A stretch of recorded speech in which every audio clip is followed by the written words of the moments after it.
Ce mercredi 11 janvier, ils étaient plusieurs centaines, militants, syndicalistes, représentants politiques ou simples citoyens, à avoir fait le déplacement à Amiens pour aller chercher la relaxe des 8 ex-salariés de Goodyear, dont le jugement était rendu aujourd'hui. Hélas, sauf pour l'un d'entre eux, de relaxe il ne fut point question, puisque 7 des 8 accusés écopent de peine de prison avec sursis allant jusqu'à 12 mois et une mise à l'épreuve de 5 ans et l'inscription au casier judiciaire. Un verdict incompréhensible pour leur avocat qui voit dans cette dissociation des peines une volonté de casser l'indéfectible solidarité des ex-salariés de l'usine d'Amiens. On ne sait pas quel est le critère qui a conduit la Cour à distinguer entre ceux qui ont été condamnés pour séquestration et ceux qui ont été relaxés pour séquestration. Il y a un certain nombre de confirmations des sanctions sur les faits de violence. Voilà. On va regarder ça très minutieusement. On va décider ensuite, pour ceux qui ont été condamnés, si on va exercer nos voies de recours.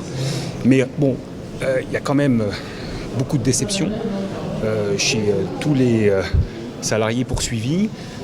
Ça fait des mois et des mois qu'on clame partout que si on regarde de près ce qui s'est passé en janvier 2014, il n'y a pas un élément matériel permettant de condamner chacun de ces militants syndicaux.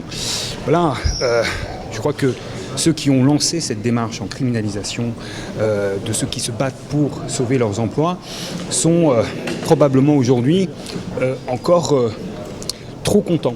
Voilà.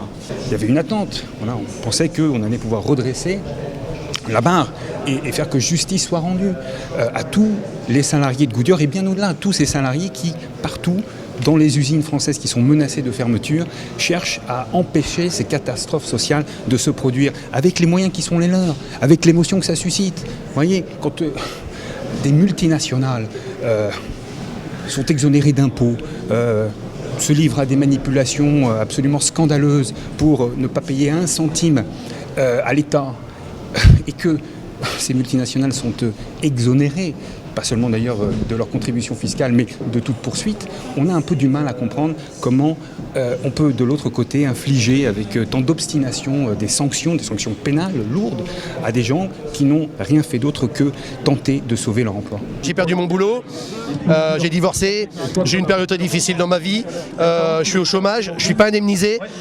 Financièrement, c'est un peu la galère, je toucherai les indemnités qu'à partir du mois de février. J'ai eu 6 mois sans salaire, c'est très très compliqué quand même, et en plus une condamnation dessus de la tête, ça commence à faire beaucoup pour un seul homme, quoi. Au-delà du cas Goodyear, c'est le climat de répression antisyndicale qui était en cause aujourd'hui à Amiens. C'est sûr que l'objectif du pouvoir politique est d'impressionner et de faire peur et d'essayer aussi d'isoler les militants de l'ensemble du monde du travail. Mais je crois que c'est peine perdue. Il y a un moment donné ou un autre, de toute façon, le monde du travail va relever la tête. Il va reprendre confiance en lui et là, il faudra qu'on aille très loin et il faudra qu'on leur impose des mesures, que ça soit à nos patrons, au gouvernement, des mesures qui soient durables pour protéger nos conditions de vie. On sait aussi que malheureusement, des attaques contre des militants, c'est en train de pleuvoir de partout, et dans tous les domaines. Il y a les attaques contre les salariés qui se battent contre une fermeture d'usine, mais on a vu en début de semaine contre ceux qu'on appelle les lanceurs d'alerte, sur la fraude fiscale, mais on voit aussi que ceux qui aident les migrants sont condamnés, et donc il y a intérêt à faire le lien entre tous ces combats-là, toutes ces résistances-là, et à arriver à se dire qu'on a intérêt à se battre tous ensemble. Je pense que c'est en créant ce genre de dynamique qu'on arrivera à faire bouger les choses. Chacun dans notre coin, c'est pas la peine. Mais c'est vrai que nous apprenons beaucoup aussi sur le terrain, grâce justement aux relations qu'on a avec les autres camarades. Et c'est très très enrichissant. On est dans un pays où on doit pouvoir exprimer une contradiction. Et quand on ne veut plus exprimer cette contradiction, ce qui est le cas, là il y a un vrai danger. C'est-à-dire que la démocratie, elle est plus entière si en face il n'y a pas des gens qui peuvent exprimer cette contradiction. Et moi je le sens vraiment aujourd'hui, que soit tu files droit, tu te tais et t'encaisses ton chèque à la fin du mois, soit tu milites et tu ne peux plus avoir une carrière normale. Et tu ne peux plus ne pas subir ce genre de choses qui sont très dures à vivre au niveau familial, au niveau perdre mon métier que j'exerce depuis 18 ans. C'est quelque chose de très dur que je ne croyais pas vivre un jour dans ma carrière.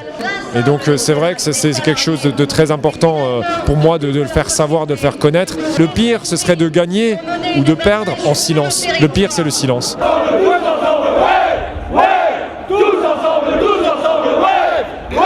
Bon. Alors, révolution. On disait chez nous, Goodyear un jour, Goodyear toujours.